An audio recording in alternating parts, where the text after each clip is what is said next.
Hi, welcome back to the 5-4. I hope you are having a good day, or I hope your day went well. And if your day didn't go well, I am really sorry. We are currently in a.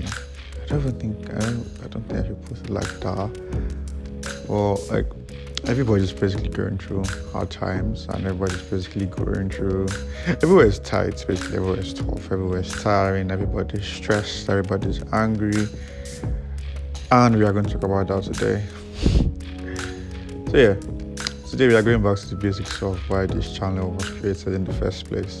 So, the 5-4, I have gotten this question a lot. What inspired it, even though I explained it, but I think people forget about it, or they've just not seen the video, which you should go and see the video if you haven't.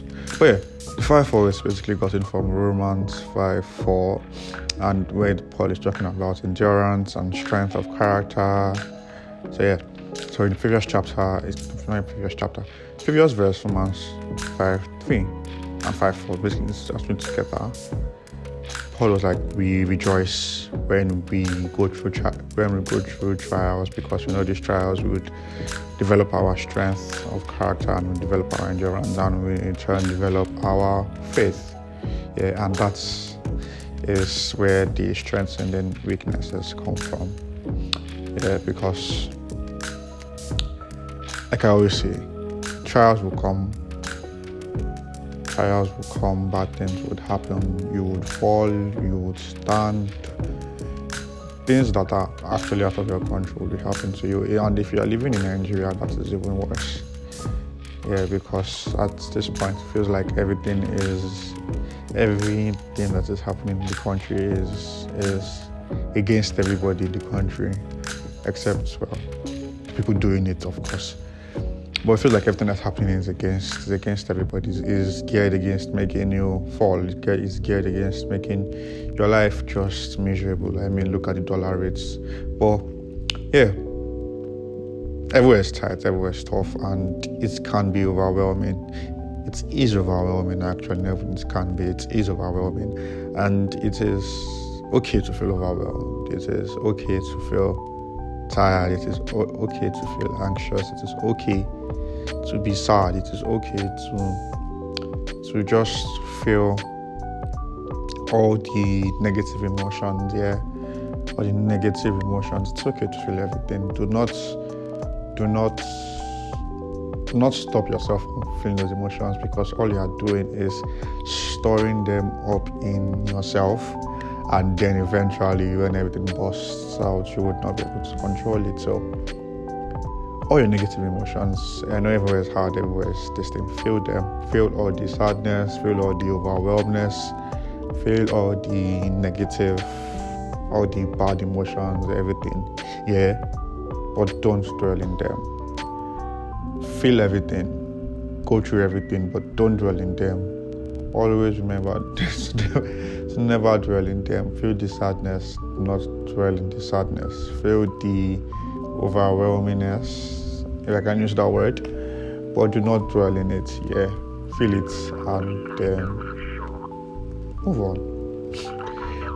Feel it, feel everything, and yeah, move on. And the thing is, as Christians, yeah, we have an edge. Yeah, we have a better solution than just move on. We can always talk to God. Yeah, we can always talk to God, and I think growing up we got this illusion, this idea that every time we want to go to prayer, I want to go to God in prayer, we have to go to God in this joyous mode, in this talking about how happy you are and how thankful you are. I don't know if I'm getting you right wrong. I have stayed in this Lagos for too long, but how happy you are, how joyous you are, how thankful you are for all the good things He has done for you. We always got that thing that is what we are just programmed to do. To just always go to God in gladness, in excitement, in joy. And should we do all those things? Yes. Yes, completely, totally, yes. But should that be the only thing we do? No. when we are sad, when we are feeling these emotions, we are meant to go to God with these emotions. We are meant to go to God with this pain, with this sadness, with this overwhelming feeling. We are meant to go to God and pour everything out in front of Him. Yeah, because the honest truth is that He understands our pain. The honest truth is that He has actually gone through these things that we are going through. Yeah, and He understands it better than anybody else can understand it. And oh, by the way, if you hear anybody praying, as my brother praying, oh, yeah, I doubt you'll be able to hear it too, but yeah, he went through these pains. He went through everything that we are going through. I mean, when He was about to die, he didn't want to die, even though He knew He was going to be raised back from the dead. I mean, He is God in the flesh. He was God in the flesh.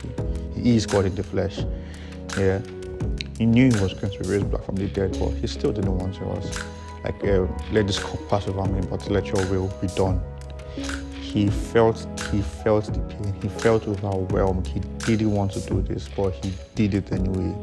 Yeah, just because of you and I. So He gets our pain. He gets our sadness. Yeah, and we can always go to Him with all the sadness, with all the anger, whatever it is, whatever is happening. If it is questions you have about why things are not working well in your life, take it to Him. Take all the anger to Him. Yeah. So this chapter of the Bible, Psalm 88, and actually occurs multiple times in the Psalms. Yeah. But Psalm 88, this guy is the entire chapter. He's just talking about how God has abandoned him, how God has turned His face away from him, how God has done everything to him, how God has left him, how darkness is his closest friend. That's actually the last thing he said while closing the chapter. And actually, he just felt like it felt a bit poetic, even though it was a song.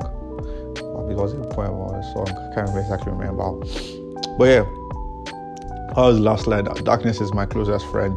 The entire chapter, he was just telling God, he was just saying that you have abandoned me, you have done this to me, you've turned your face away from me, you've made me to be disgusting to my friends. Yeah, my friends despise me.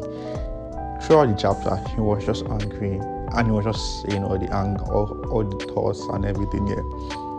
But what's the difference between what he did and randomly complaining and just being angry and everything? Yeah. He was telling all these things to God. All the anger, he was saying it to God. Yeah, I might be like, oh, why did God leave this kind of thing in the Bible? Yeah, aren't we just meant to come with joy and everything? Yeah, that chapter being in the Bible is a sign. It's like God telling you that it is okay to come to me when you are feeling like this. Yeah, what the guy did was all the anger, he said it to God. Yeah, he didn't say it in how would I put it? He didn't say it like in a way that was like blasphemous. Yeah, maybe I can put it like that. Yeah, all the anger, everything, his displeasure, everything, he said it to God. He said it to God. He was talking to God and he was telling him all these things. Yeah, because to be honest, yeah, sometimes we forget that we can do that. Sometimes we don't even know we can do that. We just feel our sad emotions and we just go like that. We don't talk to God about it. As Christians, we can and we should talk to God about all these emotions, all our sad and negative emotions, yeah. And Him being a good Father, He would comfort you. Him being a good Father, He would remind you of His love every single time. And I pray that whenever you are going through hard times, whenever you are going through any negative emotions, whenever you are being overwhelmed by life in general, yeah, that you always remember that you have a Father that loves you, a Father that is always there to listen to you, even when nobody else is there, even when it doesn't feel like His presence is there. you have a Father that would always love you. And I pray that you talk to Him, and I pray that you find comfort and love in His presence. And I'll see you again next week. Peace.